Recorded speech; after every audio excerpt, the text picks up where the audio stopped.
Hello दोस्तों, स्वागत है आप सभी का आज की मेरी पहली वीडियो में। आज मैं आपको होम्योपैथिक मेडिसिन रस्टक्स के बारे में बताने वाली हूँ। तो चलिए शुरू करते हैं। जिनको वात और गठिया रोग अक्सर हुआ करते हैं, ऐसे रोगियों के लिए रस्टक्स की विशेष उपयोगिता है। भीगने, विशेष करके अधिक परिश्रम से शरीर गर्म हो जाने के बाद भीगने या नहाने के बुरे फल में इससे आशातीत फल मिलता है। तो चलिए अब हम इसके मानसिक लक्षणों के बारे में बात कर लेते हैं। इसके मानसिक लक्षण विशेष करके शाम और रात के वक्त बड़ी ही घबराहट और बेचैनी होती है। बिस्तर पर नहीं रह सकता। खुली हवा में घूमने से इसे आराम मालूम होता है। घबराहट में रोने को दिल चाहता है।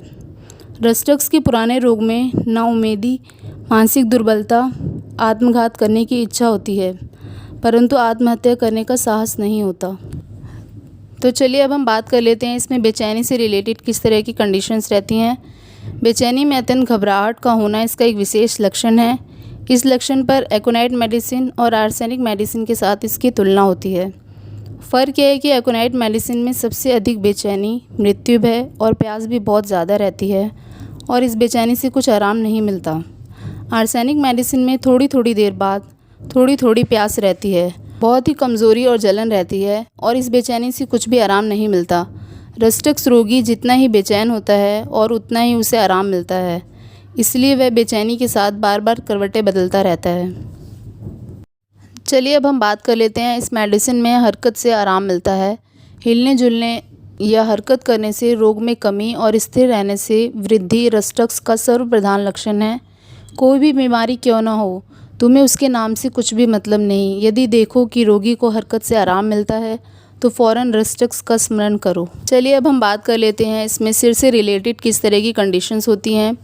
बिछौने से उठने पर या चलने या झुकने से चक्कर आता है। लेटते समय वृद्धि होती है। लेटे रहने से चक्कर में कमी का होना एपिस मेडिसिन का लक्षण है। चलने या सिर को हिलाने से सिर में ऐसा मालूम पड़ता है कि मानो दिमाग ढीला हो गया है और उसके अंदर बड़ा गोलमाल हो रहा है। सिर में ऐसा दर्द होता है कि मानो सिर फटा जाता है, बेहोशी आ जाएगी। ज़रा भी गुस्सा आने से सिर दर्द करने लगता है। बैठने, लेटने और ठंडक से वृद्धि होती है। गर्मी और हरकत से गुद्दी का दर्द जाता रहता है। चलिए अब हम बात कर लेते हैं आँख से रिलेटेड किस तरह की कंडीशंस होती हैं। आँख और पपोटे के अंदर सुर्खी और सूजन रात के समय कीचड़ से जुड़ जाती हैं।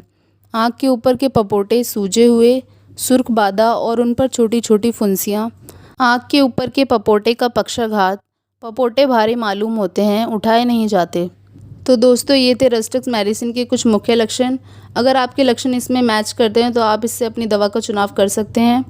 अगर आपको मेरी वीडियो अच्छी लगी हो तो कमेंट में ज़रूर बताइएगा और मेरे चैनल को सब्सक्राइब कर लीजिएगा। Thanks for watching.